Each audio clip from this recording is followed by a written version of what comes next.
बिहार में चुनाव को लेकर चुनाव प्रचार का दौर जारी है। इसी कड़ी में आपको बता दें कि नीतीश कुमार जो हैं सोशल मीडिया को अहम केंद्र मान रहे हैं और लगातार सोशल मीडिया के जरिए अपने कार्यों को गिनवा रहे हैं। वैसे तो आपको मालूम ही होगा कि किस तरीके से सोशल मीडिया को मेन केंद्र बना दिया गया है इस बार चुनाव में। नमस्कार, न्यूज़ फॉर नेशन देख रहे हैं यहाँ पर, मैं हूँ सानिया आपके साथ।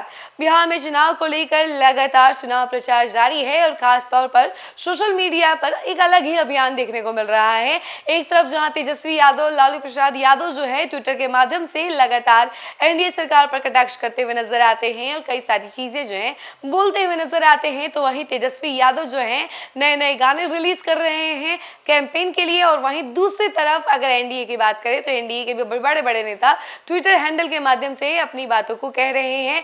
और इसी कड़ी में नीतीश कुमार भी एनडीए सरकार को लेकर, एनडीए के कार्यों को लेकर लगातार चीजें बताते हुए नजर आ रहे हैं, बात करते हुए नजर आ रहे हैं, ट्विटर के माध्यम से अपनी मन की सारी बातें कहते हुए नजर आ रहे हैं। और इसके अलावा आपको बता दें कि उन्होंने हाल ही में बिहार वासियों को एक संदेश दिया है। हम उसके बारे में आपको जरा विस्तार से बताते हैं कि उन्होंने क्या कुछ लिखा है इस संदेश में।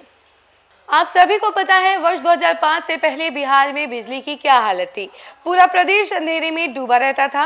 राज्य के गांवों की बात तो दूर, राजधानी पटना में मुश्किल से लोगों को 7 से 8 घंटे ही बिजली मिल पाती थी। कभी कभी रात में बिजली आने पर सोए हुए लोग जल्दी से उठकर पानी का मोटर चलाने के लिए दौड़ पड़ते थे, क्योंकि लोगों को यह भरोसा नहीं रहता था कि बिजली फिर कितने घंटे बाद आएगी। बिजली के खंभों पर जो तार था उसको लेकर भी कहा जाता था कि वो अभी बेहद जर्जर अवस्था में थे। ट्रांसफर जले रहते थे। राज्य के ग्रामीण इलाकों में नहीं बल्कि बराबर बिजली की आपूर्ति भी नहीं होती थी। ऐसे में खंभों पर बिजली की तारों को लोग कपड़े सुखाने के उपयोग में लाते थे। थोड़ी बहुत बिजली की आपूर्ति होती भी थी तो इतना कम वोल्टेज होता था कि बल्ब भी ठीक से जल नहीं पाते थे।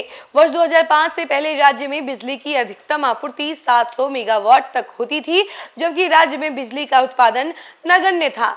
किसानों के लिए बिजली की कोई व्यवस्था नहीं थी, कृषि कार्य के लिए कोई डेडिकेटेड फीडर नहीं थे और बिजली के अभाव में उद्योग धंधे दम तोड़ चुके थे एवं राज्य का आर्थिक विकास पूरी तरह थम गया था।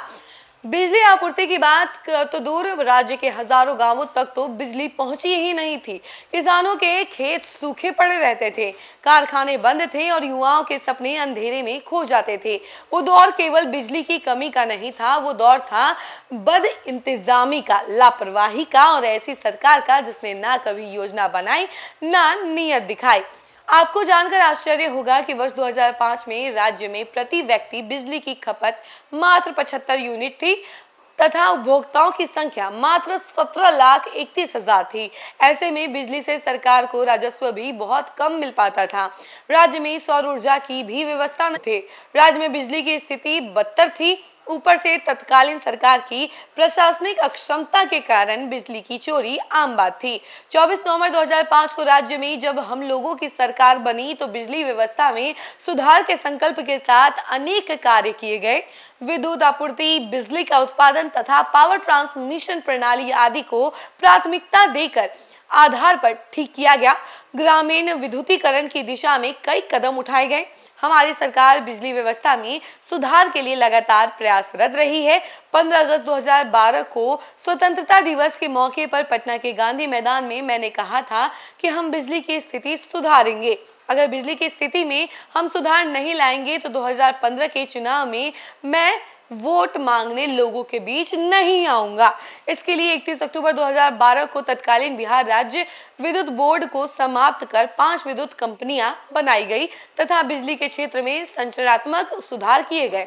हमारी सरकार ने वर्ष 2015 में हर घर बिजली निश्चय की शुरुआत की और इसके अलावा जिसके तहत निर्धारित समय के 2 माह पूर्व ही अक्टूबर 2018 में भी सभी इच्छुक घरों को विद्युत कनेक्शन दे दिया गया।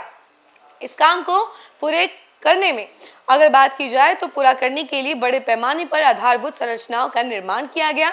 बड़ी संख्या में नए ग्रिड उपकेंद्र तथा नए विद्युत शक्ति उपकेंद्रों की स्थापना की गई। साथ ही नए ट्रांसफार्मर एवं तार लगाए गए। किसानों के खेत तक सस्ती बिजली पहुंचाने के लिए डेडिकेटेड कृषि फीडर का निर्माण कराया गया। किसानों को अनुदानित दर पर मात्र 55 पैसे प्रति यूनिट की दर से सस्ती बिजली की उपलब्धता सुनिश्चित की गई है तथा कृषि के लिए निःशुल्क विद्युत कनेक्शन दिए गए हैं। इसके लिए हमारी सरकार ने वर्ष 2024 से 2025 में 4,395 करोड़ रुपए का अनुदान दिया है। राज्य के सरकारी एवं निजी भवनों पर सौर ऊर्जा संयंत्र लगाने की व्यवस्था की गई है और इसके अलावा तथा राज्य भर में सोलर पावर प्लांट लगाए जा रहे हैं। आज शहरी एवं ग्रामीण क्षेत्रों में 24 घंटे निर्बाध बिजली की आपूर्ति सुनिश्चित हो सकी है।